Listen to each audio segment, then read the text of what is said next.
Rahayu Sobat Kinasih, yuk sama-sama kita bahu-membahu menguri-uri punden tapaan Eyang Empu Guru Pangeran Santi Badra, leluhur-leluhur Kanung Arga Soka, Nini Danyang, Kaki Danyang, Nusantara. Dan kita juga sama-sama belajar Sabda Badra Santi dan juga catatan-catatan sejarah Lasem, Rembang, dan Nusantara lainnya. Saya doakan berjalan rahayu Sobat Kinasih, Santi, Santi, Santi, Rahayu, Rahayu, Rahayu, selamat, selamat, selamat, makasih.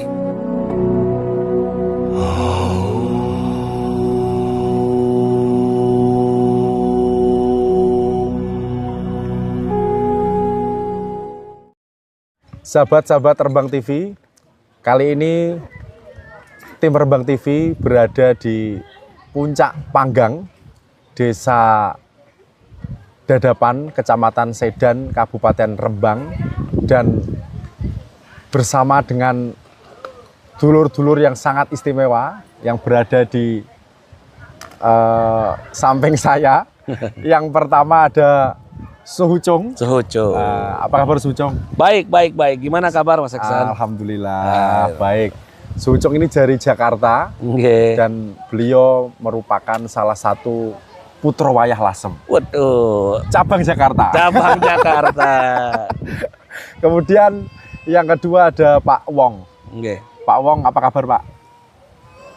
Puji Gusti Pangeran. Rahayu, Rahayu. Sehat selalu. Dalam keadaan fit. Ya, syukurlah. Pak Wong ini dari Kediri, Provinsi Jawa Timur, dan sudah 2 kali ini ya. Apa berapa kali ini ke Lasem? 6 kali. 6 kali ini ke Rembang, dan entah kenapa beliau kok sangat tertarik dengan Rembang dan terutama Lasem. Nanti kita bisa ngobrol lebih jauh bersama Pak Wong dan Suhucung. Dan ada satu lagi, Mas Ilham Sigit. Mas Ilham Sigit ini kelahiran Lasem, asli putra wayah Lasem. Dan kita berempat ini sekarang di Puncak Panggang. Sebenarnya sudah ada agenda yang lama. Kita ingin ngobrol bersama kaitannya dengan bagaimana dulur-dulur yang ada di samping saya ini bisa tertarik dengan sejarah, dengan budaya yang khususnya ada di Lasem ini. Dan mungkin yang pertama, Suhucung, saya ingin bertanya pada panjenengan. Siap. Suhucung rumahnya Jakarta, jauh-jauh dari Jakarta ke Lasem, dan kebetulan di Lasem kemarin ada gelar budaya Empu Santi Badra, dan beliau juga termasuk aktivis yang ikut mempopulerkan sejarah, sastra, kebudayaan Lasem yang ada di media sosial. Dan pertanyaan saya yang pertama satu ini. Momentum apa yang membuat Suhucung bisa berinteraksi dengan Lasem? Oh, mungkin bisa cerita pertama kali dulur-dulur ini, terutama dari Suhucung ya, pertama kali berinteraksi dan menemukan Lasem itu seperti apa? Yang pertama ya, memang awalnya itu tuh kebetulan saya ada saudara di Rembang. Nah terus beliau itu bilang ke saya, "Bang, ada wong sepuh tinggalnya di gunung, nggak main handphone, tapi kok beliaunya bisa cerita tentang Lemuria ke saya, Bang." Nah, itu mulailah tuh terpantik. Kok bisa, saya bilang, ada seseorang di gunung sana bisa ngomong Lemuria. Nah, terus nggak lama kemudian, memang saya nggak bisa pungkiri itu ada sebuah kejadian tuh, mau dikatakan itu bentrokan kah dan sebagainya dengan oknum tertentu ya, yang mau coba untuk membuat sebuah narasi yang pecah belah gitu loh, gitu dengan cara masuk dari narasi Lasem kan. Nah akhirnya saya bawa lah itu hal-hal itu ke dalam perenungan gitu. Akhirnya ketika dapat kliknya ya udah saya turun lapangan, turun gunung, ya ke Lasem, gitu. Itulah awal-awal. Dan ketika memang saya berinteraksi dengan beliaunya tadi yang dikasih tahu oleh saudara saya itu, beliau memang bisa ngerti tentang Lemuria. Mulailah tuh dari situ tahu ini catatan apa, referensinya dari mana. Ya itu awal-awal dulu lah. Intro-intronya mungkin gitu dulu deh. Tahun berapa itu, Suhucung? Saya enggak gini. Karena memang semua yang tertulis di di buku atau di catatan Mbah Guru, itu ketika saya turun lapangan itu sesuai kasunyatannya, saya nggak membutuhkan waktu lama untuk mempelajari lasem, gitu. Kalau emang jujur kata baru dari September tahun kemarin.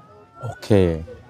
Itu September tahun kemarin saya udah mulai intens pulang pulang pergi Jakarta lasem dan sebagainya gitu loh.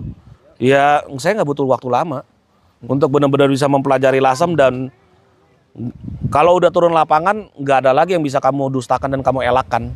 Iya. Semua kasunyatannya ada di lapangan. Berarti Sucung berangkat dari peristiwa tadi, Ya, kemudian menemukan sebuah referensi Ya. literatur dari Mbah Guru. Ya. Mbah Guru ini salah satu terah dari Lasem Ya. yang bernama Raden Panji Takrib Hadi Darsana, Takrib Hadi Darsono. dengan nama pena Mbah Guru yang Oke. menulis buku sejarah Kawitane Wong Jawa lan Wong Kanong. dan Wong Kanong. Dan Oke. spesialnya lagi Sucung di buku itu, mungkin Mas Ilham juga menguasai ya, bahwa pada saat itu diceritakan bahwa asal-usul orang Jawa yang sekarang ini Oke. itu berasal dari tempat yang mana kita duduk ini. Duduk ini. Iya, itu Oke. Gunung Argopuro Lasem Oke. yang pada saat itu masih bernama Nusa Kendeng Lor. Nusa Kendang, Nusa Bumi Kendang. Nusa Bumi Kendeng, Nusa Bumi Kendeng Lor. Lor. Nah, ini kan sangat istimewa karena mengapa kita memilih tempat ini, karena ingin napak tilas Oke. para leluhur Jawa, Oke. terutama dari Ki Sendang sekitar tahun 230 sebelum 230 Masehi. sampai 200. Kemudian diteruskan oleh cucunya yang Niraki. bernama Niraki. Niraki. Nah, ini kan luar biasa sekali. Oke. Nah, mungkin sebelum ke Pak Wong dan Mas Ilham, Sucung dari berangkat jenengan membaca literatur, terutama dari literatur kesusastraan Lasem, Oke. apa yang kemudian Sucung bisa dapat? Oke. Terutama hal-hal yang mencengangkan apa yang Oke. sebelumnya Sucung belum tahu, tetapi ketika membaca buku ini, membaca kitab ini, membaca karya ini, kemudian menjadi wah, Oke. kira-kira apa yang membuat? Kalau dikatakan sedikit itu mustahil. Karena jawabannya banyak sekali. Banyak sekali. Banyak sekali hal-hal yang sangat bisa membuat saya tuh tercengang gitu loh. Iya. Iya, apalagi udah ditambah Iya. turun lapangan ya. Iya. Gitu Misalnya, loh. Misalnya gini.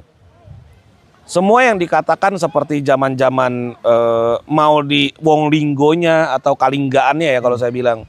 Itu semua bisa dilihat di lapangan. iya. Di setiap gunung-gunung ada goanya dulu. Iya. Gitu loh. Terus nanti ada punden berundaknya. Karena nih Wong Linggo peradaban cerita punden berundak kan. Iya. Lalu ada tempat ritual di atasnya. Itu ketika saya belusukan ke gunung-gunung benar. Oke. Nah, lanjut lagi ke cerita Eyang Ki Sendang lah 230 sebelum Masehi sampai 200 dan sebagainya. Lah, saya cek semua benar. Hang Sambadra dan sebagainya itu semua kasunyatan. Iya. Sampai cerita Eyang Empu Guru Pangeran Santi Badra dan sebagainya benar juga. Iya. Lalu mana lagi yang mau saya dustakan dan saya elakkan? Iya. Jadi itulah yang saya bilang tuh memang jadi bukan cuma sekedar tekstual. Saya berani yakin lah. Saya berani yakin Mbah Guru sekalipun bukan cuma orang tukang kutu buku semata. Beliau pasti turun lapangan. Iya. Karena detail gitu loh, dan di lapangan benar ada. Gitu. Jadi banyak sekali hal-hal yang mencenangkan lah. Dan kebetulan saya bukannya mau jual-jual cerita ini.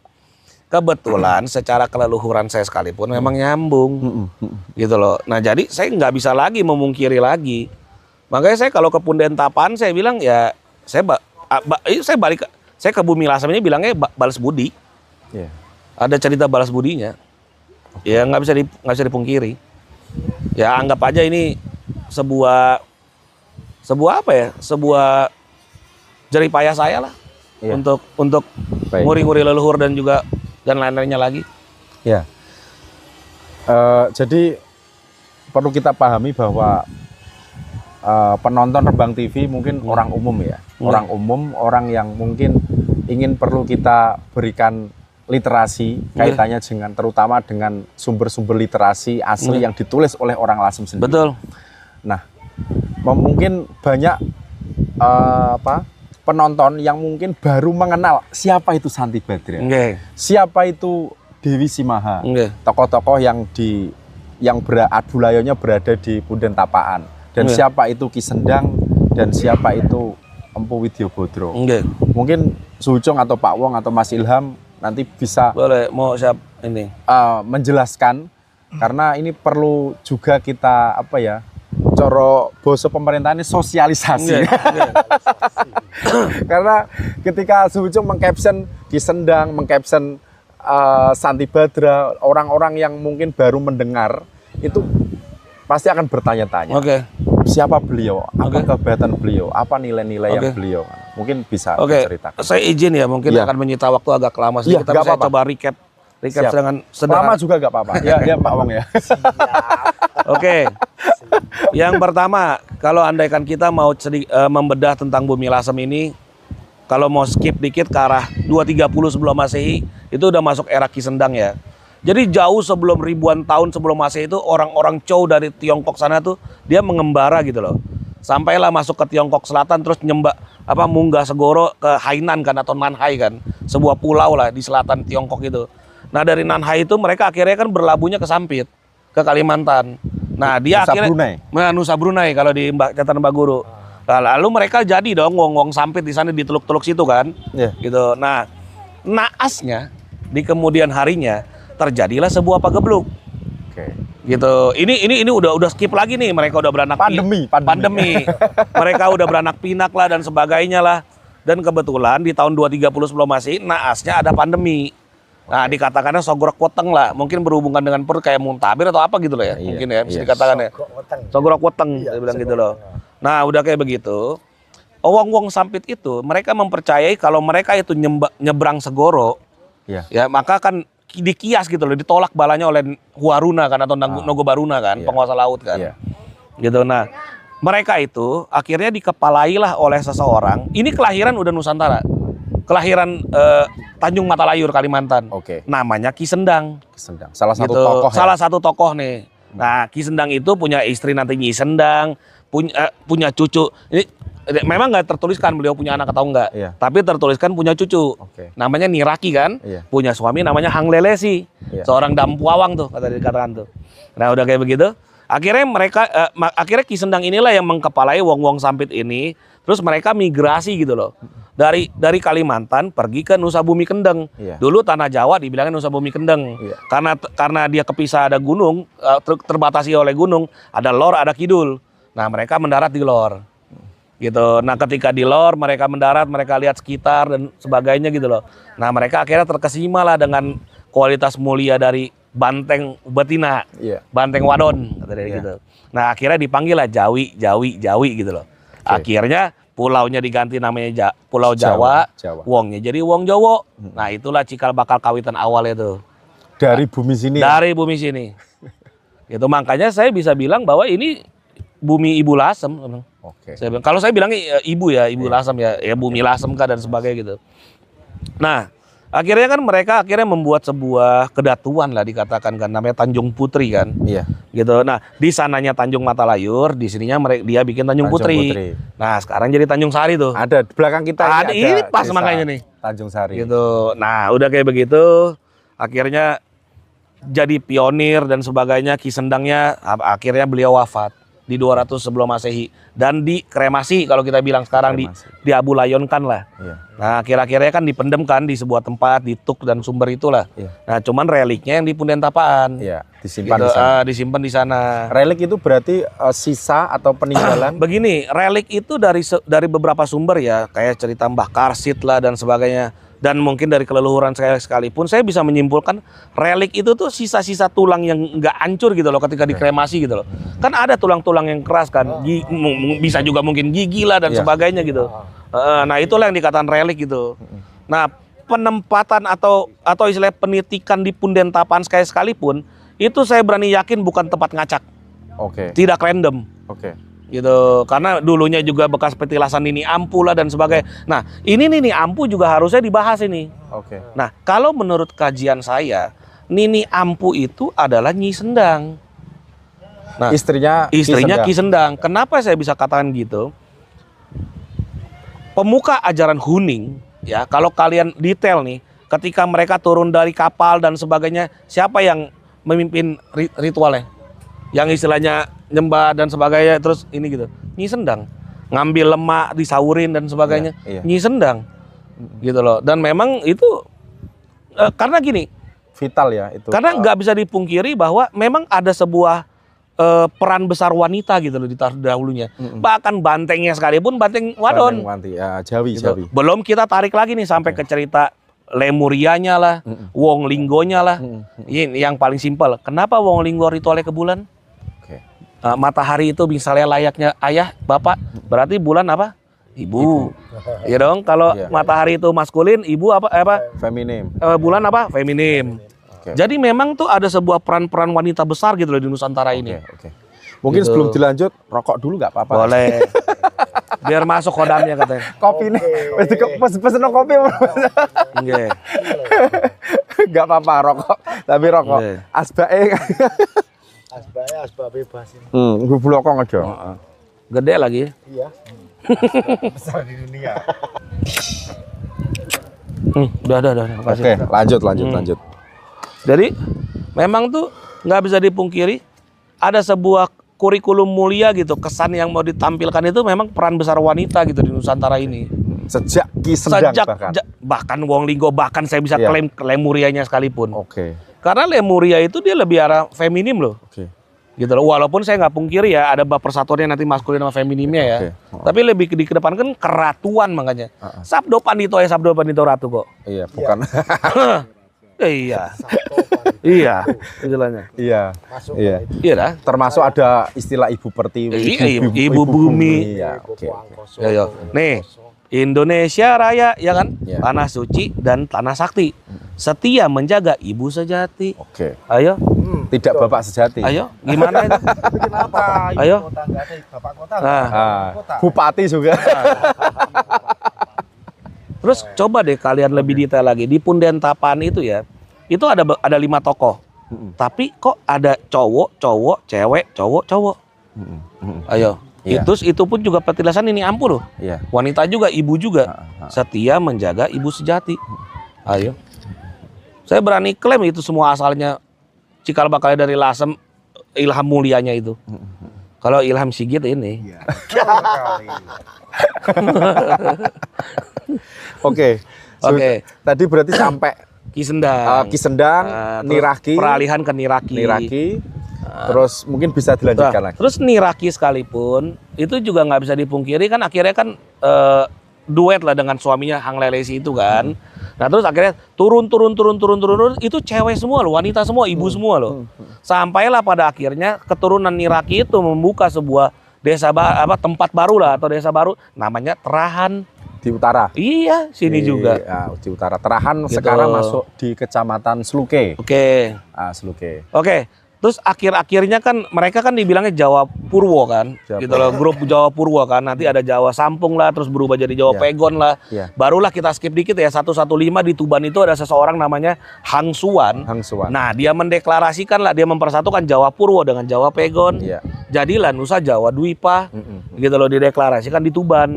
Nah oke, skip lagi istilahnya 385 masuk era Eyang Hang Sambadra. Hang Sambadra. Di Itu situ berasal dari mana itu? Nah, kalau memang kita detail mengkaji tentang catatan Baguru itu, di situ dituliskan Mas bahwa seingat saya nih ada Wong Kanoman, Wong Kanoman umur 35 tahun, asmane Eyang Hang Sambadra. Nah, beliau ini asalnya adalah turunan dari Terahan. Iya.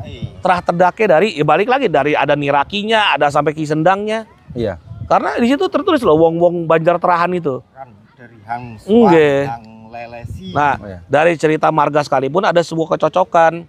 Gitu loh. Marga nih gini, marga Hang itu sebenarnya kalau di sudut pandang yang lain itu sebenarnya marga Han, Mas. Jadi Hang itu adalah Han. Nah, cuman karena spelling masuknya di ilat Nusantara, ilat Jowo lah. Jawa. Sapan. Iya jadinya Hang. Gitu loh. Sama Ki Sendang sekalipun itu marganya kan tulisannya Ki KIE kan. Itu sebenarnya Ji, dibacanya Ci. Nah, itu marga dalaman dari dinasti Chow. Gitu. Oke lah, anggap skip dikit. Di 385 ada Anawong Kanoman namanya asmane Hayang Hang Sambadra. Ya dong. Ya, Hang Akhirnya Sambadra. membuatlah sebuah kerajaan namanya Pucang Sulo. Pucang Solo. Oke. Gitu. Karena ada banyak Pucang lan Resulo ya. Pohon pucang dan Pohon Resulo. Pucang lan Resulo. Akhirnya beliau inilah memiliki 2 orang putri, Iya. yaitu Dewi Sibaha dengan Dewi Simaha. Iya. Dewi Sibahanya ini adalah seorang penjaga laut, bisa dikatakan. Mau dikatakan dampu awang Iya. istilahnya. Ya memang nggak bisa dipungkiri bahwa laut-laut di Jawa itu tuh dijaga oleh beliau gitu, Dewi Sibaha itu gitu. Sampailah pada akhirnya beliau itu menikah dengan seseorang resi namanya Resi Agastya. Oke, Agastya. Gitu, punya anak nanti di kedepannya Arya Aswendra. Dan kita juga nggak bisa memungkiri peran besarnya Dewi Simaha, sangat termasyur sekali di Nusantara kita ini. Iya dong? Iya. Gitu. Nah ini semua cikal bakal ya adalah yang Hang Sambadra juga, Bumi Lasem lagi, Iya. bolak-balik ke Ibu Bumi Lasem. Iya. Iya. Jadi salah satu atau salah 2 Oke. Abu Layon yang bersemayam di Punden Tapaan itu berasal dari Pucang Sulo. Betul. Yaitu Hang Sambadra, Hang Sambadra dan Dewi Sibaha. Betul. Sebelum ada nama Lasem. Sebelum ada nama Lasem. Nah ini juga seru nih. Gini. Ini ada sebuah ontran-ontran ya bisa dikatakan ya di publik ya. Nah sebelum ada cerita penamaan Lasem. Jadi gini. Ada oknum yang sedang menarasikan bahwa penamaan Lasem itu berasal dari kata Laosam. Oke. Sedangkan istilah Laosam itu udah jauh dari ceritanya tuh di zaman-zaman Mojopahitan gitu loh. Era-era Mojopahit sedang berkuasa gitu. Ketika era-era Mojopahit di Nusantara ini berkuasa, di Tiongkok sana yang berkuasa dinasti Ming kan. Nah dinasti Ming itu memiliki program yang dinamakan adalah Laosam. Nah mereka menitikan 3 tempat sebagai peletakan batu pertamanya mereka di tanah Nusantara. Semarang, Surabaya, dan Lasem. Jadi penamannya Laosam itu bukan berarti penaman untuk Lasem. Iya. Tapi mereka menitikan 3 tempat ini gitu, 3 kota ini jadinya namanya Laosam. Sudah ada nama Lasem Gitu, udah ada nama sebelum Lasem. ada Majapahit. Iya. Ya, artinya kan ketika dinasti Ming tadi Oke. Nah, sedangkan kalau kita berbicara mengenai penamaan Lasem, kita nggak bisa memungkiri juga harus kita ulas juga mengenai pendiri Kota Lasem, yaitu adalah Ki Weluk atau dikenal dengan nama Ki Rangga Widyabadra. Karena Ki Weluk akhirnya belajar dengan Biku Gamsuilang dari Siem, akhirnya diberikanlah sebuah gelar Rangga Widyabadra. Tetengernya 882, itulah pendirian Kota Lasem. Karena dari olahan makanan buah kamala lan bekasem. Gitu. Dan hal ini pun udah bisa saya konfirmasi, saya sandingkan dengan bukti saya di Bali loh. Iya. Di Bali Gimana itu? Di Bali itu ketika ini agak ngacak dikit tapi jangan sampai hilang ya esensinya ya. Iya. Ketika Danyang Astapaka akhirnya pergi melarikan diri dari dari Mojopahit karena geger-geger Mojopahit, itu kan beliau itu kan perginya kan ke Bali. Nah, kalau di catatan Mbah Guru dibilangnya Pulau Serangan lalu ke Kamalasana. Kamalasana itu di mana? Saya cek itu di Karangasem. Karena di Karangasem ada sebuah desa namanya Budokeling. Itu dia babatan alasnya Danyang Astapaka. Nah, jadi di Lasemnya itu dari olahan buah Kamalalan Bekasem, ya Kamala nih ya. Kamala. Di sananya Kamalasana. Oke, nyambung. Nyambung. Kamalasana itu kalau mau dibedah dari asalnya 2 akar kata Kamala dan Asana gitu loh. Jadi asana itu tuh postur meditasi. Oke. Jadi bisa dikatakan tuh Kamalasana berarti postur atau tempat meditasinya buah kamala gitu. Ya memang benar Danyang Astapakanya dari Lasem pergi ke sana. Iya. Gitu loh. Artinya itu Jadi ada korelasi. Artinya itu bukan imajinasi. Betul. Jadi saya benar-benar meyakini bahwa itu dari cerita olahan makanan buah kamala dan bekasem. Oke. Karena kan ada cerita kesambungannya Kamalasananya itu. Iya. Gitu. Nah, itu balik lagi itu 882 tetengernya. Oke. Jadi balik lagi nih, yang Itu pertama setelah Pucang Sulo runtuh ya. Oh, setelah. Itu disebabkan apa? Setelah Ketika Pucang Sulo runtuh itu. memang ini juga harus bisa dijadikan pelajaran dan pengeling lah buat kita semua. Apapun yang terjadi, jangan sampai kita lali. Kalau mau lihat karakter sejatinya manusia, maka cobalah ia dengan 2 hal, kuasa dan uang. That's it. Yang terjadi adalah adanya perang saudara. Oke. Perang belerang lah tuh di Di Batu Retno Batu Retno. istilahnya. Sekarang itu Dieng ya. Iya, sekarang jadi Dieng. Negara. Itu Perang saudara antara Perang saudara antara keturunan ya Dewi Sibaha. grupnya Dewi Sibaha yang Eyang Resi Agastianya sama Arya Aswendranya kan anaknya kan akhirnya kan dihantam sama Hang Sabura itu kan. Suami dari Dewi Simahanya itu. Berarti Zulcong, ketika kita bisa merefleksikan itu bahwa kehancuran selain dari bencana alam ya, kehancuran suatu kedatuan Pucang Solo tadi itu juga disebabkan dari pertarungan pertambangan. Betul. Betul. Balik lagi kuasa Maksudnya wong Rembang tuh paham ya. Kuasa dan uang. Tambang Ayo, lagi. maksudnya kalau ditarik di isu-isu sekarang ini kan Rembang sangat banyak sekali pertambangan gitu kan. Dan itu ternyata dulu sudah terjadi gitu loh, bahwa dari dulu Ah, udah ada ternyata membawa kehancuran gitu. Betul. kuasa dan uang Betul. balik lagi. Lanjut. Betul. Nah, jadi kita harus bisa belajar gitu loh. Yang memang baik, yang positif dari leluhur-leluhur kita terdahulu, monggo kita lanjutkan. Tapi kalau yang itu harusnya jadi pengeling, jangan sampai kita ulangin lagi dong di era sekarangnya, Oke. ya kan, istilahnya. Oke, lanjut lagi ceritanya. Balik itu 882 ya, yang Rangga Widya Badra ya. Berarti kita recap dulu dikit nih di Punden Tapan yang pertama relik. Ya 200 sebelum Masehi itu Eyang Ki Sendang. Lalu 425 saya ingat saya Hang Sambadra. Lalu Dewi Sibaha 455 saya ingat saya. Lalu lanjut lagi Eyang Rangga Widya Badra Ratu keempat. Nah, yang terakhir ini nih. Iya. Yang nomor 5-nya ini nih. Nah, ini istilahnya. Jadi ceritanya di zaman era-era Mojopahitan sedang berkuasa. Ini bagus ya. Kita bahasnya gini. Ada oknum, dia membuat sebuah narasi lah nih, menggunakan celah-celah kosong nih. Tapi kalau kita detail mengkaji tentang catatan Mbah Guru, catatan Mbah Guru dan CSL lah ya, cari tahu sejarah Lasem ya. Di situ tertuliskan, saya nggak memungkiri Majapahit sedang berkuasa, dia melakukan sebuah gerakan politik gitu loh, strategi politik gitu loh. Di mana di saat itu yang sedang berkuasa, seingat saya 1345 lah, itu namanya Empu Metabadra gitu. Nah, Empu Metabadra itu berkuasa di Lasem. Empu Metabadra itu dia mempunyai wakil namanya Raja Sawardana. Ya, kalau memang benar itu cerita Majapahit ngehantem pakai ceritanya perang, dia pasti harus matiin juga dong Raja Sawardananya. Sang wakil tadi. Ya. Artinya narasi yang dikembangkan oleh oknum yang mengatakan bahwa Majapahit menjajah Lasem itu terpatahkan. Itu salah. Salah, terpatahkan. Dan ingin mengadu domba antara Lasem dengan Majapahit. Makanya dia mau menggunakan itu celah-celah kosong. Saya nggak pungkiri di catatan Mbah Guru itu dituliskannya di Teluk Ake. Tapi kita harus terjemahkan di Teluk Ake-nya apa.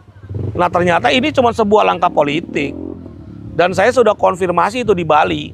Iya. Jadi ceritanya Empu Metabadranya itu dikirim ke Bali, dipindahin posnya di Bali. Iya.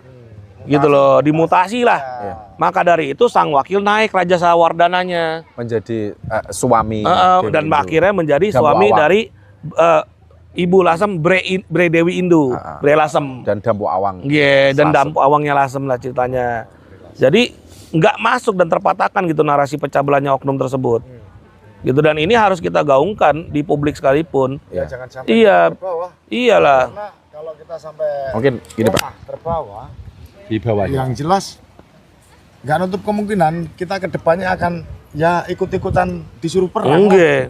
Ya, sesama saudara kita sendiri. Enggak. Nah, Makanya tujuan oknum tersebut kan jelas-jelas sekali ya. Siapapun dia yang nggak sealur sama arus ataupun arah ceritanya, itu bisa dipastikan katanya itu kasukmaan ataupun keturunan daripada penjajah, bajak laut, perampok, perompak. Dari Winanga dan Yawanaradi. Enggak. Dukun Saka. Enggak, dukun Saka. Justru itu mengkerdilkan leluhur kita. Nah, Oke, lanjut. Oke. Terus nah, maka dari itu ketika Dewi Indu nikah dengan Raja Sawardana menurunkan namanya Badrawardana.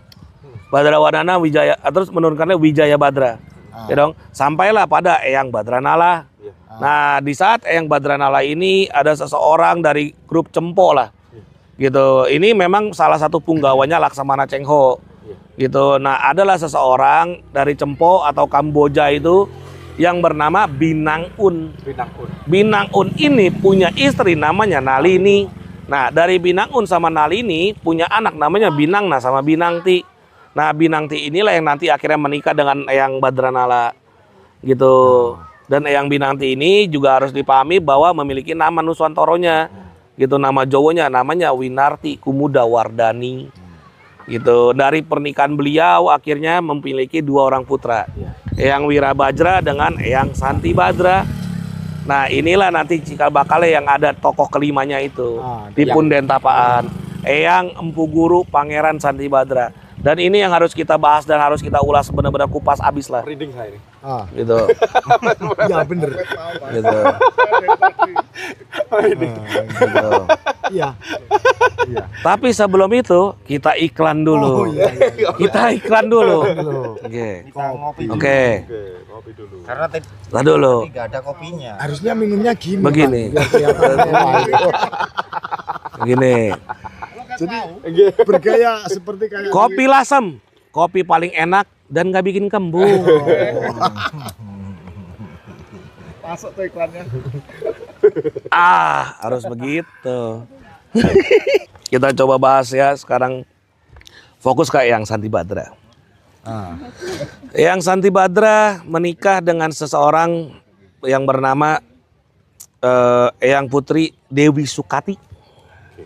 Gitu. Nah gini, ini seru nih. Yang satu Putra Wayalasem, yang satu kita nggak bisa mungkin ada darah Tubannya. Gitu. Nah, dari hasil pernikahan mereka berdua, mereka memiliki 10 orang anak. Yang pembarap atau yang paling besar namanya Eyang Santi Puspa. Dan yang ragil, yang ke-10, ini yang legendaris juga salah satunya. Disebut Eyang Santi Kusuma. Nanti di kemudian hari dikenal dengan nama Kanjeng Sunan Kalijogo. Gitu. Maka dari itu saya nggak bisa memungkiri kalau di versi-versi umum memang dituliskan bahwa Eyang Santi Badra itu identik dengan Tuban. Dan saya sekali lagi tidak memungkiri bahwa beliau memang ada darah terah Tubannya dari kakeknya sekalipun Mbak Asyari, Sunan Bejagung Lor sekarang di Tuban. Gitu. Makanya tadi saya bilang ibunya sekalipun memang ada darah Tuban. Saya ya nggak bisa pungkiri lah itu ceritanya. Iya. Itu kan dia belajar sama kakek. Berarti ketua kakek kan punya anak. Nah, berarti kan si Eyang Putri Dewi Sukati anaknya. Berarti darah Tuban dong. Saya bilang Tuban. logikanya kan.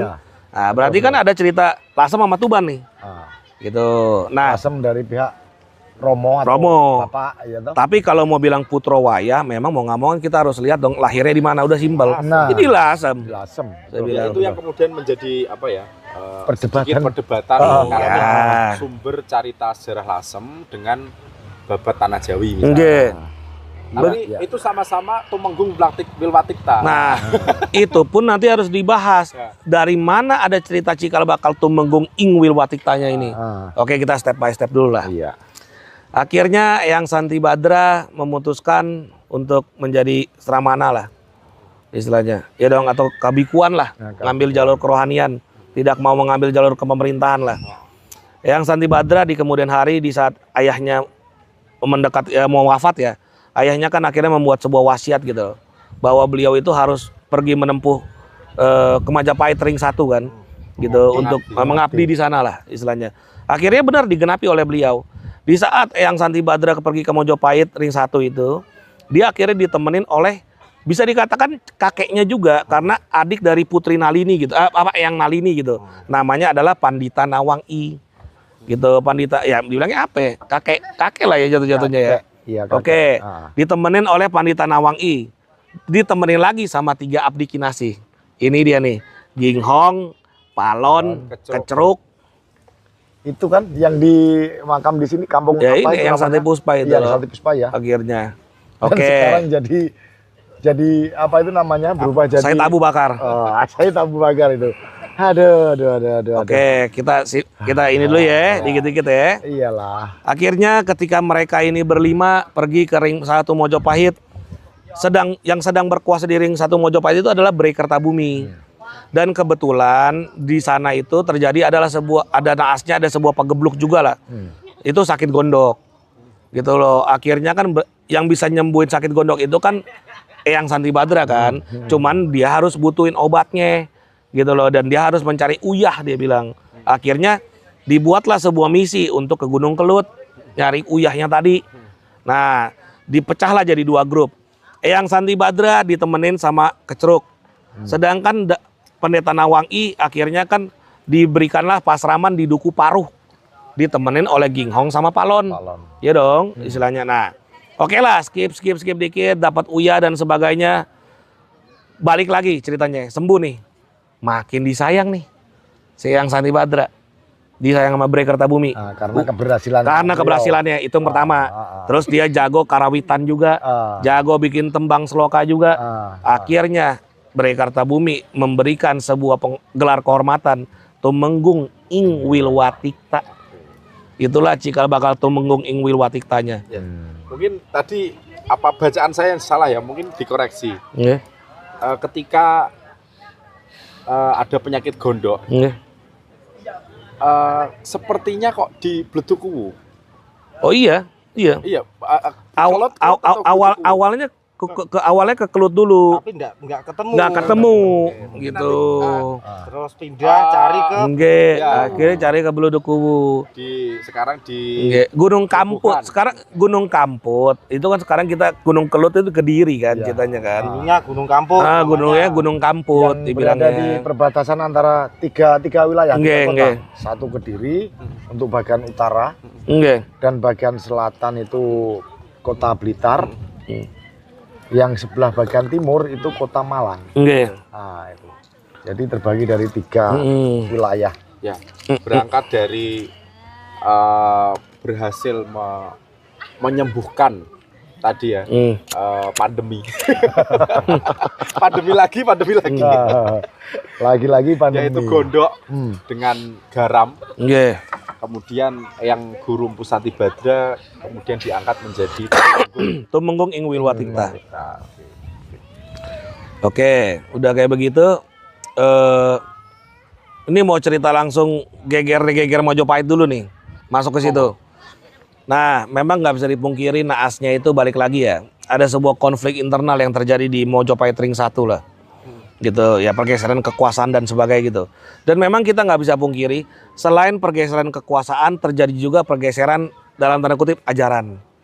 Ya, ajaran aja dulu deh. Iya, ajaran. Istilahnya. berarti masuk ke masa-masa akhir Majapahit. Enggak. Lalu nanti ujung-ujungnya Ini boleh totalitas kan? Boleh. Ini kan cerita, oke lah, pergeseran dari zaman era Kabudan kepada ke era Islam. Gitu. Memang agak sulit ngomongnya. Iyalah. Agak ini. Ya karena, Gitu. tapi ya memang kita jujur aja. Ya ini kan kita ngomongin sejarah lah. Kita ngomong sejarah tentang kenyataan, yaitu tadi seperti kopi tadi. Kenyataan ataupun kebenaran itu pahit, tapi nikmat. Oke. Di saat geger-geger seperti itu, carut marut, morat marit, akhirnya adalah sebuah usaha atau plot yang dibangun oleh pemberontak-pemberontak di dalam itu untuk memenjarakan atau menangkap Danyang Astapaka dan juga Eyang Santi Badra. Akhirnya dipenjara lah tuh. Tapi masih bisa diselamatin akhirnya sama si Kecruk. Gitu loh. Akhirnya diselamatin, bedanya cuma begini doang. Kalau Danyang Astapakanya akhirnya perginya ke Bali. Kalau Eyang Santi Badranya beserta Ginghong Palun Kecruk nyari jalan ke Lasem. Gitu sampai akhirnya dirakitan lah, dia dibikin ngerakit Sabdo Bodro Santinya dan sebagainya. Akhirnya skip dikit nyampe lah ke Lasem. Nah, ini harus detail nih. Betul. Di saat nyampe ke Lasem, ini totalnya kan 10 tahun pengembaraan. Ya kan? Begini. Di saat umur 1 tahun Eyang Santi Badra di saat umur 1 tahun Eyang Santi Kusuma lahir, Eyang Santi Badra kan udah pergi ke Lasem. Di usia 2 tahun sang ibu wafat meninggal. Berarti kan Eyang Santi Kusumanya itu diemong sama Eyang Santi Puspa dong, kakak tertua kan. Tertua ya. Nah, berarti kalau andai kan masanya Eyang Santi Badra itu 10 tahun mengembara, waktu dia balik ke Lasem, berarti kan Eyang Santi Kusumanya udah umur 11 tahun. Iya dong. Adalah sebuah adegan di mana ketemulah tuh di Kepangeranan Krian. Ada cupika-cupiki lah, istilahnya nangis-nangisan, peluk-peluk. Iya, kayak peluk-pelukan dan sebagainya. Kan udah lama nggak ketemu istilahnya. Iya dong. Nah, akhirnya iya. Nah, adalah ceritanya Eyang Santi Badranya itu akhirnya dari cerita Kepangeranan Krian dia pergi ke Banjarmelati untuk nanti ngabisin 2 tahun lah di sana. Ceritanya untuk ngerakit lagi, nyambungin rakitan Sabdo Bodro Santinya dan sebagainya. Nah, yang harus kita perhatikan di saat Eyang Santi Badranya pergi ke Banjarmelati, itu Ginghong Palon Keceruk kemana? Dia stay di Kepangeran Krian.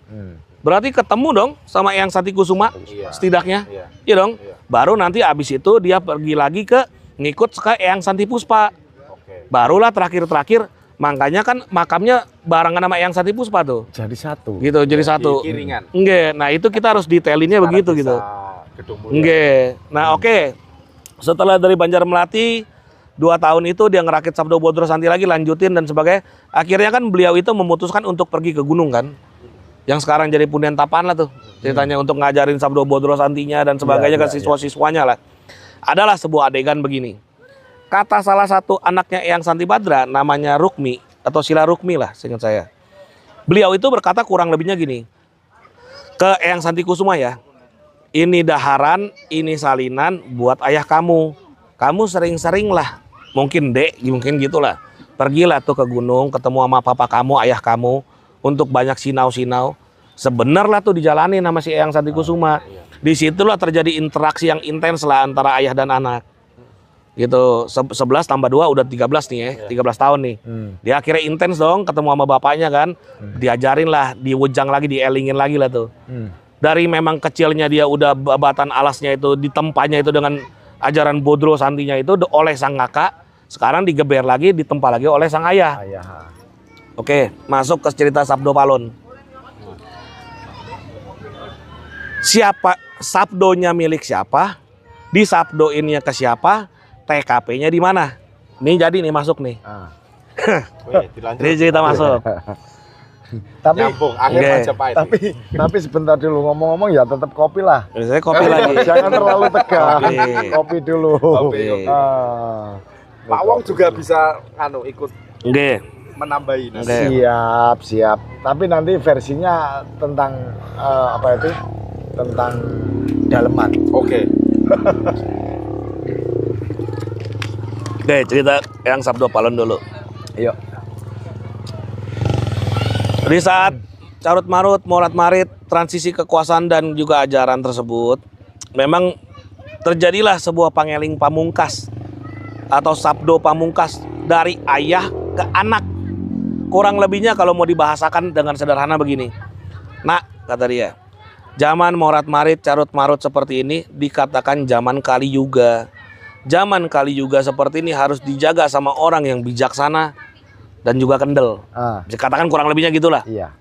Maka dari itu diberikanlah sebuah gelar pamungkas, pengeling pamungkas, sabdo pamungkas. Maka gelarmu, namamu adalah Kalijaga. Kali Yuga dijaga atau penjaganya Kali Yuga.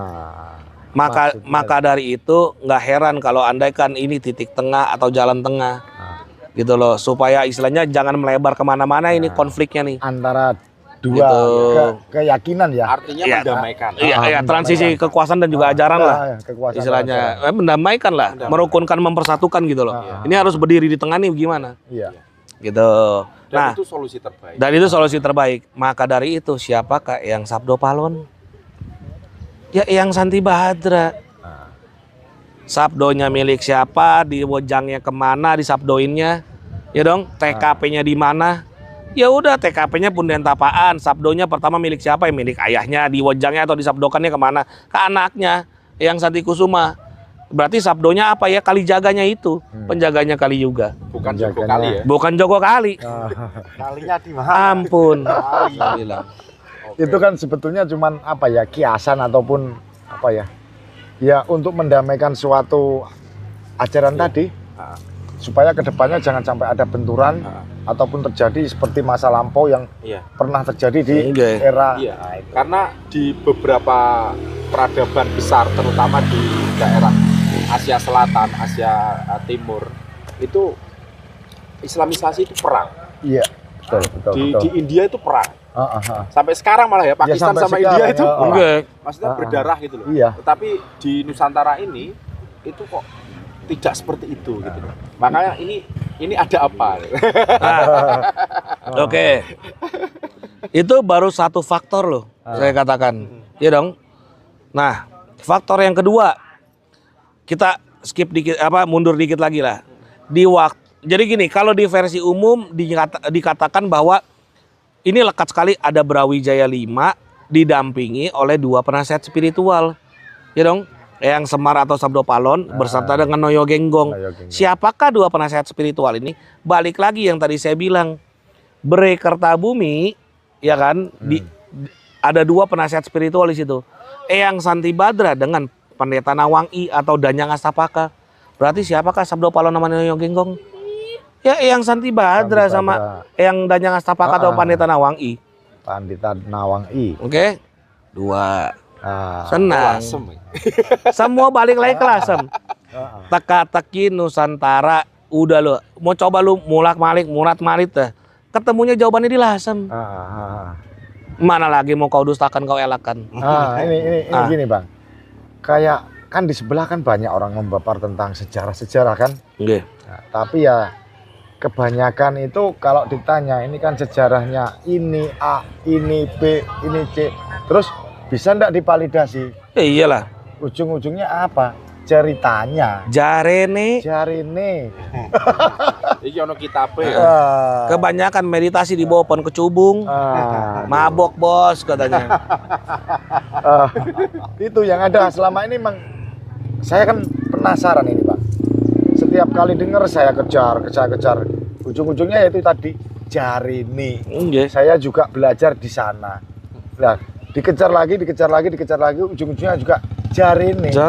Nah, setelah dia itu kita press, dia jawab gimana?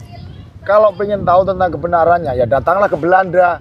Kan lucu. Ditutup wis. Ya katanya kan, katanya itu buku yang dia bawa itu, pada masa itu katanya itu ketahuan dan dibawalah ke Belanda. Nah, lucu kan? ini justru bagus nih. Ini masuk dikit lah cerita Belanda-Belandaan lah nih. Londo ini. Iya, Londo. Asus nih Londo. Sorry. Agak batuk dikit tadi. Sorry, agak batuk. Aduh. Saya nggak memungkiri banyaknya cerita-cerita tuh bahwa pustaka-pustaka kuno Nuswantoro itu adanya di Belanda. Saya nggak memungkiri. Tapi beruntungnya ada satu catatan ori, istilahnya. Nuswantoro punya catatan. Itu catatan carita sejarah Lasem. Itu karena kan ceritanya ada Suruh Adi Monggolo 3 lah, orang Semarang dipindah ke Lasem jadi adipati, bonekanya Londo lah, Belanda dan sebagainya kan. Punya program 2, menghancurkan candi-candi, bakar semua pustaka-pustaka kuno. Dipikir sama si Londo dia udah menang. Taunya kecelek. Ada satu rumah yang nggak berani digedor sama Belanda. Itu rumahnya Eyang Raden Panji Margono. Tapi karena kebetulan di kemudian harinya Eyang Raden Panji Margono fokus ke Perang Kuning, akhirnya tuh catatan diselamatin lah tuh. Sampailah turun-turun di tangan. Akhirnya di era berikutnya, di era yang berbeda, di Raden Panji Kamsa. Akhirnya Raden Panji Kamsa menuliskan sebuah carita sejarah Lasem. Akhirnya turun lagi ke Raden Panji Karsono. Istilahnya Nah, kebetulan ini ada. Ini ada. Terah ini ya, apa? Pak Broto, Mbah Broto. Itu Mbah Broto gitu. itu Canggah. betul-betul asli, real. Nggih. Daripada Keranda. Nggih. Yang betul-betul masih deket nggih. Nggih. Nanti untuk Pak Brotonya bisa untuk Eksklusif. Eksklusif lah. Oke, habis yang Raden Panji Margono akhirnya, nah inilah nih salah satu putra wayang Lasem terbaik. Turunlah ke tangan Eyang Raden Takrib Hadidarsana atau kita kenal dengan nama Mbah Guru. Maka dari itu beliau akhirnya membuat, ini boleh dibuka ya kan, totalitas kan? Totalitas sudah. Kalau tercatat 12 buku. Tapi yang baru kita pernah baca ada sejarah kawitane Wong Jowo lan Wong Kanung. Ya, dan berikut loh ya ada catatan-catatan lain lah, sejarah Rembang dan sebagainya gitu loh. Gitu. Ya itu cerita-ceritanya lah. Makanya saya bisa bilang bahwa beruntungnya tuh kita masih ada satu catatan yang ori. Dan ini tidak ada di Belanda. Nggak kebawa ke Belanda lah ceritanya lah. Yang jelas gitu. Barang istimewa yang terselamatkan. Iya. Dan sekali lagi jangan cuman secara tekstual. Ayo siapapun yang mau menggugah atau atau mendebat lah bahasa ininya lah. Monggo kita tentukan kapan waktunya, kapan tempatnya. Kita diskusi secara dewasa. secara tekstual dulu, habis itu kita turun lapangan.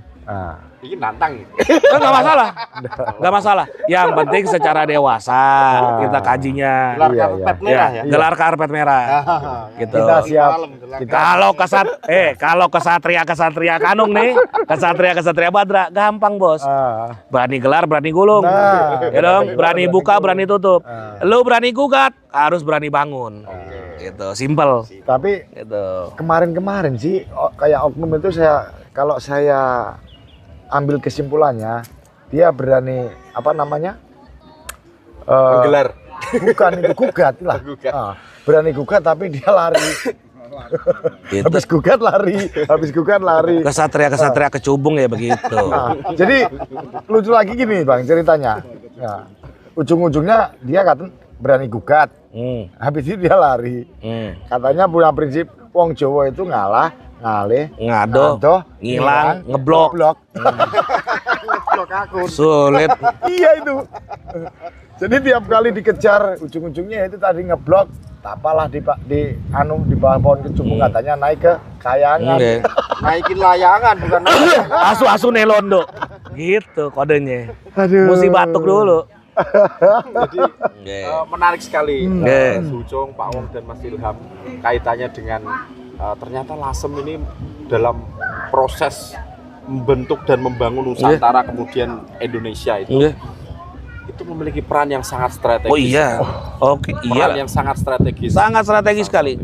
Nih, saya lanjutin dikit aja. Saya belum pernah menemukan kalau cerita candi yang ada relief-relief Semar dan Punokawan itu candi-candi sebelum era Mojopahitan saya belum pernah nemuin. Ayo. Cerita lontar-lontar saya belum pernah menemukan. Lontar-lontar yang ceritanya ada yang Semar dan Punokawannya sebelum Mojopahitan. Itu tidak ada. Maka dari itu, dari berbagai macam faktor tadi, saya bisa menyatakan Eyang Semar Badranayanya itu atau Sabdo Palonnya itu ya Eyang Santi Badra. Gitu loh. Dan bahkan kita harus terjemahkan juga Semar Badranaya. Nah, Semarnya ini orang terkadang tuh agak terkecoh. Mereka bilangnya Semarnya ini berasal dari akar kata samar. Nah, samar itu kalau di bahasa Sanskrit dibilangnya artinya perang. Makanya nggak heran tuh, perang terus. Nah, Semar ini sebenarnya berasal dari kata SMAR. SMAR ini kalau ditambahkan A di belakang jadinya Semara. Nah, ditambahkan A lagi di depan namanya Asmara. Ya dong, Badra Naya atau Nayaka. Jadi kalau mau diterjemahkan itu, Naya atau Nayaka itu sebenarnya seorang penuntun lah atau pamomong lah. Badra itu bisa diartikan kabekjan. Yang paling mudahnya lah kabekjan lah, istilahnya kan. Paling simpel ya. Lalu si asmaranya tadi, berarti kan kalau mau digabungkan seorang pihak yang memiliki kualitas mulia selayaknya seorang penuntun atau pamomong yang mengarahkan kita kepada kabekjan, kemuliaan dan juga welas asih dan cinta kasih dong. Gitu loh. Coba lihat Eyang Santi Badra, Bekja lan Rahayu, pitutur dan juga tindak tanduk yang mengarahkan kita kepada kabekjan dan kerahayuan gitu loh. Mana lagi bro yang lu mau didustakan dan lu elakan? Ya iyalah Eyang Semar Badranayanya ya Eyang Santi Badra saya bilang. Jadi gini, saya nggak memungkiri banyak sekali tokoh-tokoh besar dan mulia di Nusantara ini yang memiliki gelar Badra ataupun tidak memiliki gelar Badra, tapi secara kualitas mulia bisalah saya bilang itu Eyang Semar Badranaya. Karena kelakuannya dan ininya lah, karena jadi terkias atau terbiasnya seperti selayaknya Eyang Semar Badranaya kan. Ya, tapi kalau kualitas mulia plus sejarah, ini nggak bisa dielakkan Eyang Santi Badra. Dari begitu banyak yang tadi saya katakan lah faktor-faktornya lah, istilahnya. Dan ini harus digaungkan. Makanya saya selalu katakan teka-teki Nusantara yang memang benar-benar istilahnya diuri-uri selama ini Eyang Semar Badranaya, Putra Wayah Lasem bos. Gua bilang Eyang Santi Badra. Iya. Iyalah, no nego no debat. Iya, betul. Iya. Setuju. Plus. Apalagi konsep dari Putra Wayah Lasem ini kan tidak melulu eksklusif ya, tidak eksklusif melulu soal darah, tetapi bagaimana ideologi atau nilai-nilai yang kemudian diwariskan oleh leluhur itu mampu kita implementasikan. Orang-orang yang mengimplementasikan nilai-nilai leluhur terutama Eyang Empu Santi Badra Betul. dan segala pendahulu kita Betul. itu adalah putra wayah lasem. Betul. Bahkan kalau andaikan saya mau sandingkan dengan tembusan atau data yang saya dapat dari Bali, makanya sekali lagi saya nggak memungkiri ada seseorang tokoh Danyang itu namanya Danyang Semaranata, itu juga ada gitu loh. Ya oke lah mau dibilang itu kualitas mulianya seperti Eyang Semar Badranaya dan sebagainya, tapi kalau kualitas mulia plus histori atau sejarah merujuk kepada tokoh historik tertentu, itu Eyang Santi Badra. Udah simpel aja lah, Eyang Semar Badranaya, Badranya dulu aja dari mana? Istilahnya kan ada tokohnya gitu. Tapi balik lagi, saya nggak memungkiri kalau dari segi kualitas mulia banyak sekali tokoh-tokoh yang bisa seperti kayak Eyang Semar Badranaya gitu loh. Iya. Eyang Jana Badra sekalipun itu dibilangnya Janggan Semarasanta. Ini saya baru buka nih, eksklusif buat Rembang TV ini. Bahkan Empu Barada sekalipun, ini naasnya nih ada cerita sebuah kejadian inilah di Lumpur Lapindo itu di Sidoarjo lah. Empu Barada itu membangun sebuah candi di kompleks Sidoarjo gitu. Sekarang udah nggak bisa didatengin karena udah kena lumpur itu. Dulu itu candi tersebut dibuatkan khusus untuk Janggan Semarasanta, ya Eyang Jana Badra, adik dari Eyang Hang Sambadra, bos. Jana Badra. Iya, istilahnya. Ini baru saya buka ya di Rembang TV. Namanya Janggan Semarasanta. Janggan Semarasanta. Gitu. Jadi memang tuh Semarasanta. kurikulum mulia Badra ini memang itu benar-benar disiapkan tuh untuk zaman-zaman Kali Yuga gitu loh. Gini, Jojong. Tadi kaitannya dengan putra wayah lasem yang kemudian kita sebut sebagai orang-orang yang meneruskan nilai-nilai luhur, terutama yang berasal dari lasem. Kita mengenal tokoh yang namanya Soekarno. Nah, Soekarno ini secara kebetulan atau tidak, dia mendirikan partai PNI. Iya, Dan itu berlambang banteng. Banteng. Dan ketika kita tarik tadi cerita soal Ki Sendang, nama Jawa itu dari Jawi ya artinya banteng. Wadon. Mungkin bisa Nah, dijelaskan itu. Disepil di sini. Oke. Klu-klunya. Yang pertama seperti yang kamu bilang tadi, dari manakah ilham beliau itu membuat sebuah partai tadi dengan logo banteng itu? Iya dong. Iya. Ya, nggak bisa dipungkiri tadi kan ada cerita Eyang Ki Sendang lah, terinspirasi dengan Jawi atau Banteng Wadon dan sebagainya. Nah, sekarang pertanyaan saya begini. Program pemindahan ibu kota dari Jakarta ke Kalimantan, itu ilhamnya dari mana? Dan program tersebut dari zaman Bung Karno loh. Iya. Walaupun dia realisasikan di zaman Jokowi. Istilahnya Presiden Jokowi lah. Amin. Nah, udah kayak begitu. Dari mana ilhamnya? Bung Karno itu mempunyai program kayak gitu. Lah, balik-baliknya ke catatan sejarah kawitannya wong Jawa lan wong Kandung. Lah memang dulunya itu wong-wong sampit yang migrasi ke Jawa kok. Sekarang makanya ibu kotanya dipindahin, dipulangin lagi lah ceritanya sebagai sebuah penghormatan tertentu lah. Dari Jawa ke Kalimantan. Gimana Pak Ong? Iya, itu memang benar adanya, Bang. Jadi itu bukan suatu kebetulan. Dari dulu sudah didesain segitu, wah bermacam-macam rintangan, macam-macam lah pokoknya. Jadi kalau bagi saya pribadi ini nggak heran sih, karena memang kayak gitu harusnya. Dan itu terjadi pada saat di era zamannya Bung Karno sampai berjalannya sampai di era zaman Presiden Jokowi. Nah, jadi itu bukan hal yang kebetulan, bukan. Gitu. Jadi kita harus bisa memahami dari sini, jangan sampai kita terbawa narasi yang nggak jelas. Terus ujung-ujungnya dikotak-kotakan kayak itu sih oknum sebelah itu. Bardolo Kondor. Terus kayak terlalu kenceng lah Bang. Susasu nih Londo. Jarang ketemu masalahnya. Jarang ketemu tadi. Iya, tapi nggak enak juga lah. Karena dia kan terbiasa naik kayangan. Lu nggak batuk-batuk dari tadi, Pak Gilam. Batuk kali-kali batuk Pak Gilam. Aduh. Biar keluar itu passwordnya. Passwordnya. Terus katanya itu masalah itu yang suka hobi naik kayangan. Naikin layangan. Enggak. Dia itu merasa besar kepala karena apa? Dia itu punya keluarga yang disebut dengan nama Badra. Jadi dia tuh setiap kali ditanya katanya saya keluarga Badra. Keluarga Sang. keluarga Badra dan akhirnya punya gelar sang itu.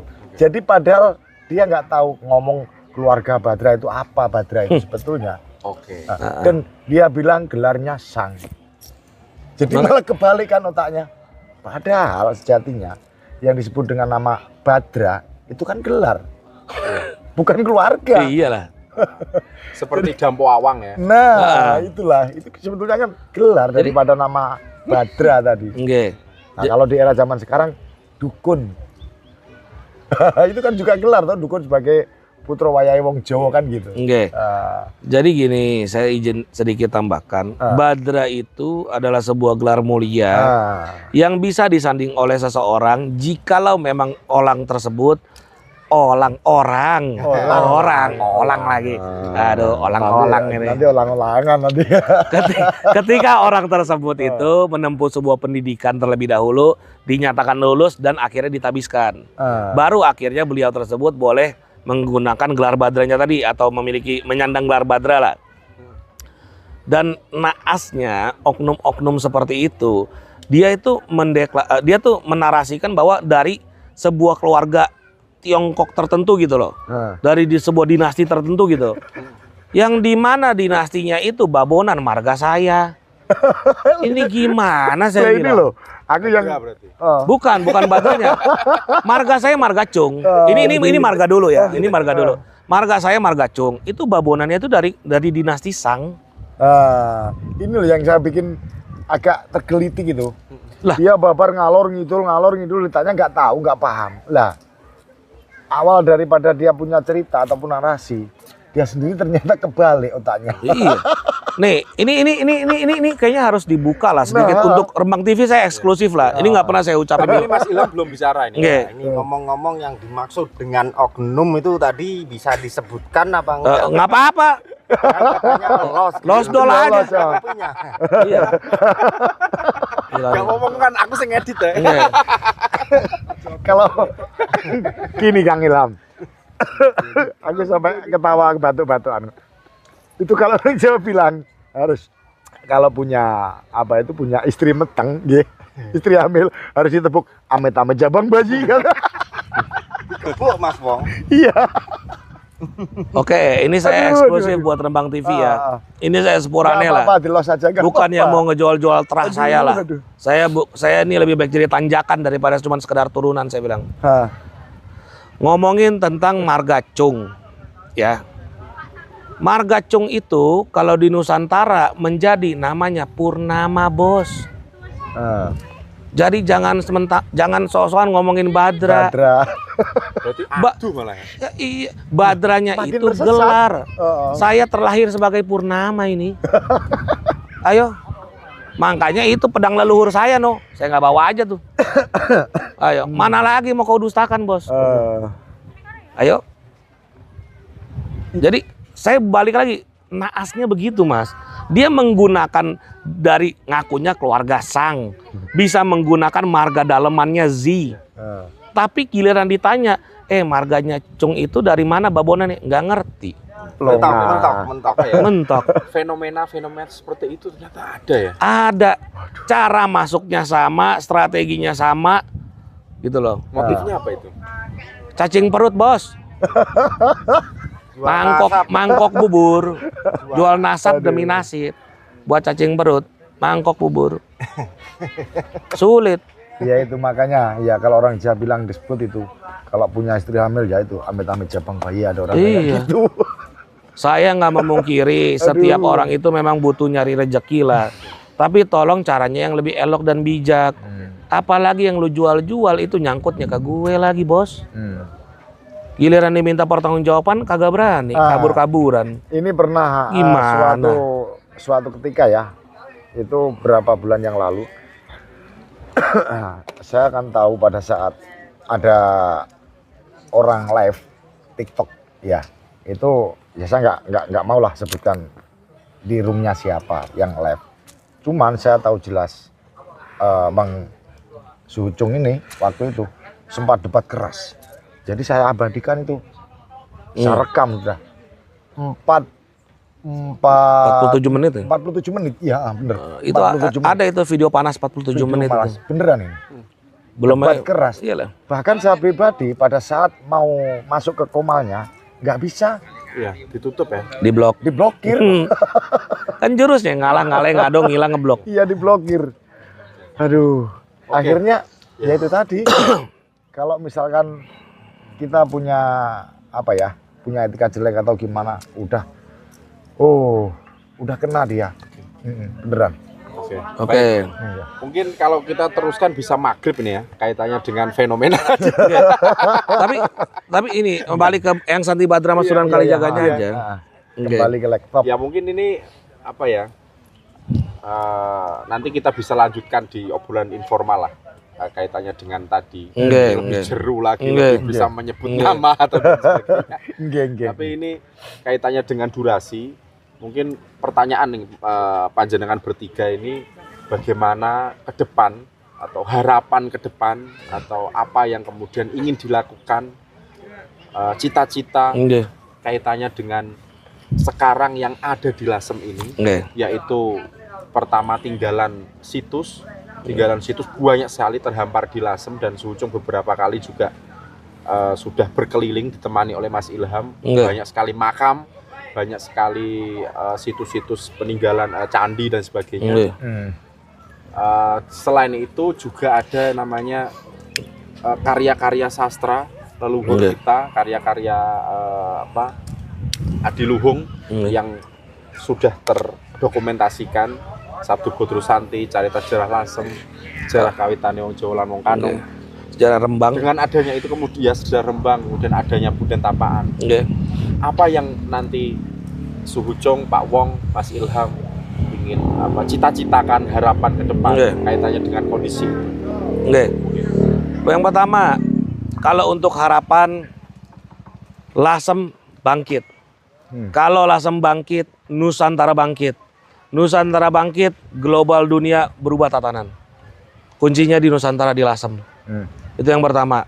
Maka dari itu, kualitas-kualitas mulia Lasem seperti kerukunan, toleransi, persatuan, itu harus udah mulai lebih digaungkan lagi di publik. Gitu. Itulah yang saya coba dengan berbagai macam cara.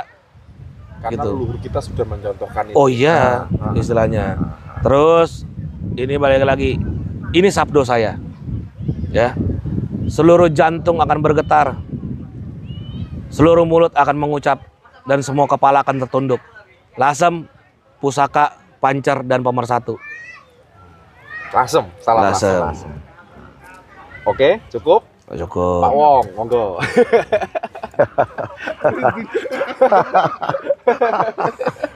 Nggih. Oke. Kalau bagi saya, ya saya memang jujur aja kurang pandai untuk bernarasi atau bagaimana. Cuman kalau bagi saya pribadi, berhubung saya itu merasa bahwa saya sebagai putra wayah, bukannya Lasem aja, bahkan kita menyangkut sudah ke dunia loh ini. Bisa disebut dengan bangsa timur. Itu kalau saya pribadi merasa sebagai putra wayah bangsa timur, ya kembali lagi saya nggak bosan-bosan selalu mengingatkan kepada semua saudara-saudara kita yang ada di bangsa timur itu harus selalu tetap eling lan waspada gitu. Ini sudah ada ini. Mas Ilham. Nah, jadi kita tetap selalu ya jagalah, tetap eling lan waspada. Jadi ya mohon maaf, monggo bagi penerus-penerus bangsa yang sifatnya untuk membuka takbir tentang kedepannya, sebagai penerus bangsa. Saya kasih peringatan ataupun kasih wawasan sedikit. Leluhur orang Jawa itu bukan orang kaleng-kaleng. Orang cek-cek. Iya, bukan orang kaleng-kaleng. Jadi Jawa, Jawi, Jawoto. Jadi keturunan para dewa. Jadi orang Jawa nggak kenal malaikat. Nah itulah salah satunya. Jadi Jawa, Jawi, Jawoto. Jadi real putra wayah turunan daripada dewa. Itu. Cuman lagi amnesia. Cuman selama ini sedang keenakan ketiduran dikasih dongeng. Dari sinilah. Maka dari situ saya selalu tidak bosan-bosan untuk selalu mengingatkan kepada semua nggih putra wayah Jawa ini ataupun bangsa Timur, monggo semua untuk selalu eling lan waspada. Itu aja. Oke. Terima kasih. Monggo siap. Kiranya Monggo, begitu Mas aja. Ilham Sigit, harapan cita-cita ke depan kaitannya dengan Lasem. Ya, Lasem bangkit, Nusantara bangkit. Di sini kan Lasem itu figurnya itu toleransi antar beragama. Nah, nanti kalau ada oknum-oknum yang memecah belah gitu, saya kurang setuju lah. Iya. Intinya saya memerangi itulah. Kita itu toleransi kerukunan sangat kental sekali di Lasem itu. Jadi impian saya itu mempersatukan semua lini masyarakat lah, mengikuti keleluhuran asli dari Lasem gitu. Ya, visi misi saya cuma itu aja. Sementara ya, terima kasih. Gitu. Ada closing nggak nanti? Ada. Monggo. Tambahan dari Sujo. Ada satu hal juga yang tadi terbesit juga ya. Saya sangat jatuh cinta sekali dengan tembang Sinom buatan Eyang Raden Panji Margono. Sangat memiliki sebuah filosofi luhur dan juga muatan-muatan mulia lah di dalamnya. Gitu. Salah satunya kalau boleh dikatakan mumpung anom, jangan lupa belajar budaya sejarah seni dan juga trap susilo katanya, ya kan? Kapribaden bongso Jawi. Lalu yang keduanya nih, bait kedua nih keren nih. Bete iro labu bongso katanya. Senadian den anggap musrik katanya. Gitu. Senajan dianggap musyrik, los ora apa-apa. Kebetulan Pak Kades saya kan nembang itu. Oh iya, oh iya. Pak Jarwo. Nggih. Ada Pak Kades ya? Ya, Nggih. Pak Kades saya. Oh, Nggih. Pak, salam Pak Kades. Nah, Pak Jarwo itu Siap, dulu siap, waktu siap. Dasun pameran di Jogja, Nggih. itu nembang ini di hadapan Nggih. orang-orang Jogja. Nah, Oh, gini. Mantap. tapi jangan lupa yang terakhirnya ngelaksanakno katanya kan. Sabdane yang santi bodro katanya.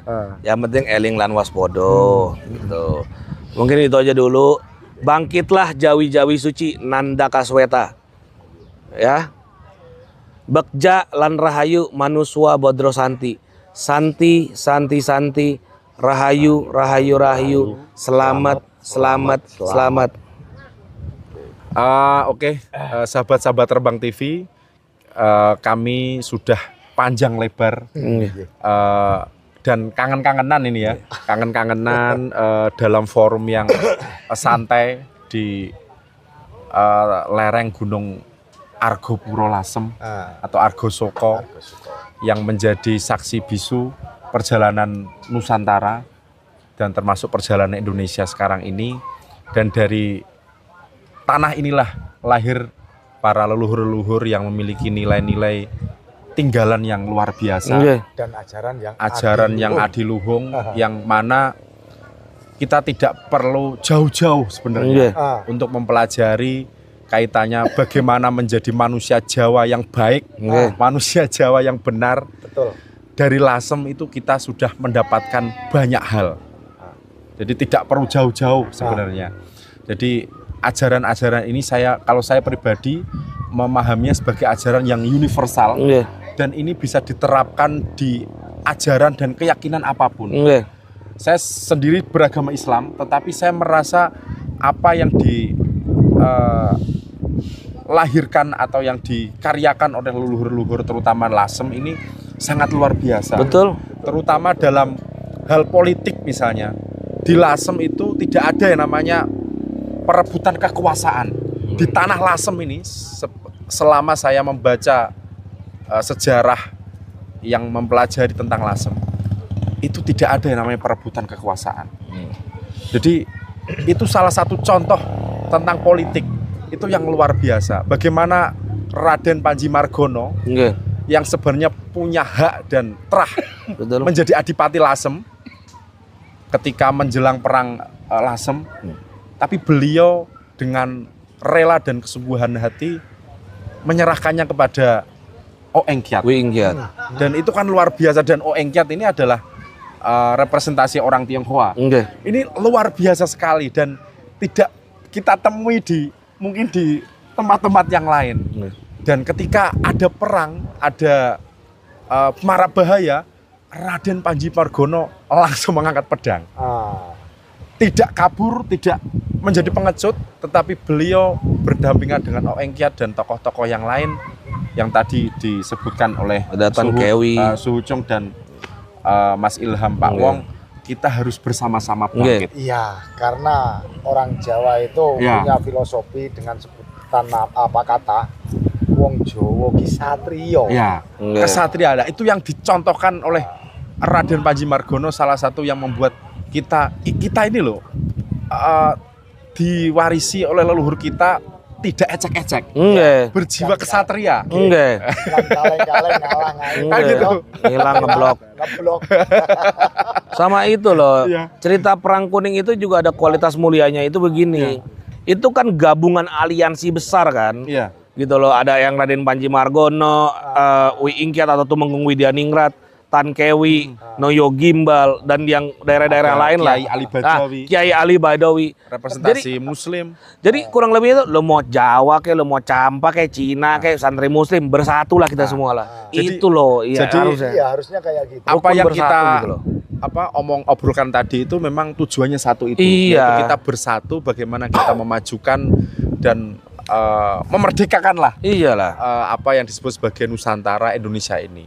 Jadi tidak bermaksud untuk memecah belah, tidak bermaksud untuk menjatuhkan ataupun mengkerdilkan, justru kita semangatnya adalah bagaimana kita bisa maju tanpa tercerabut dari akar sejarah dan kebudayaan kita sendiri.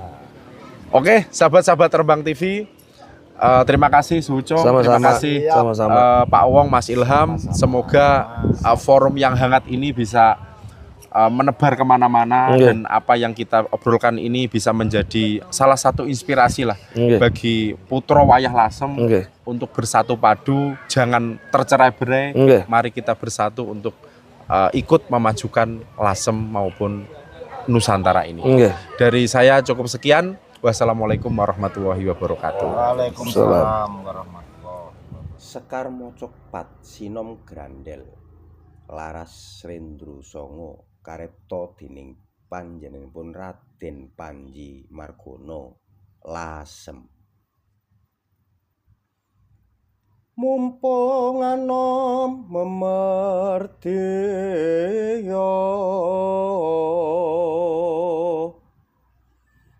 mardaweng budaya seni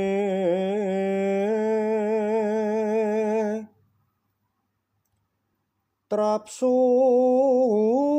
sila tata krama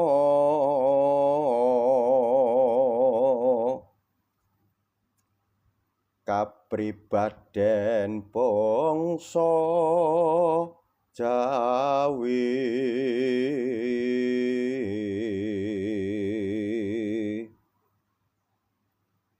den pundi pina petri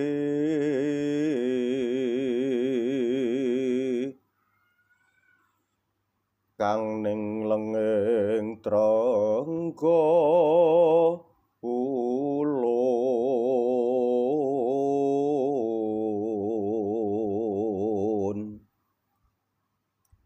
Panji Lasem tal boyo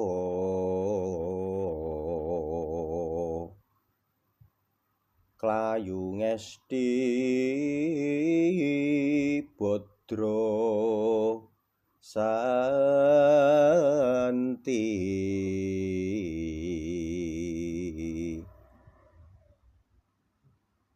labuh lati mreh merajak tunjung mandira plupuh kaping kalih betek ira labuh bangsa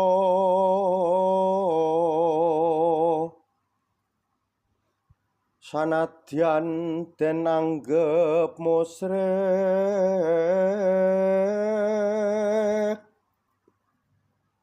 nanging empaning panjangka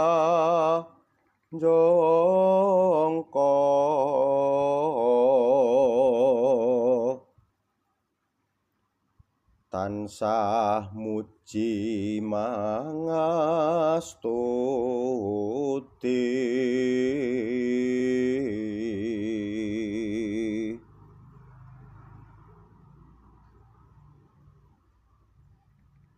mrehanjrasri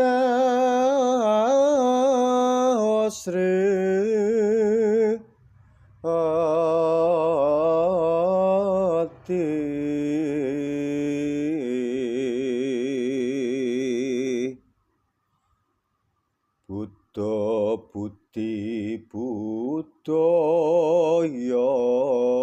Gung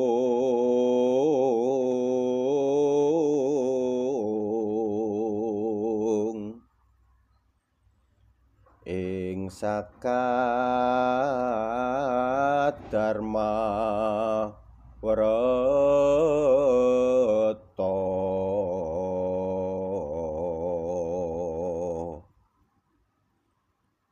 swawi ngreksa myang metri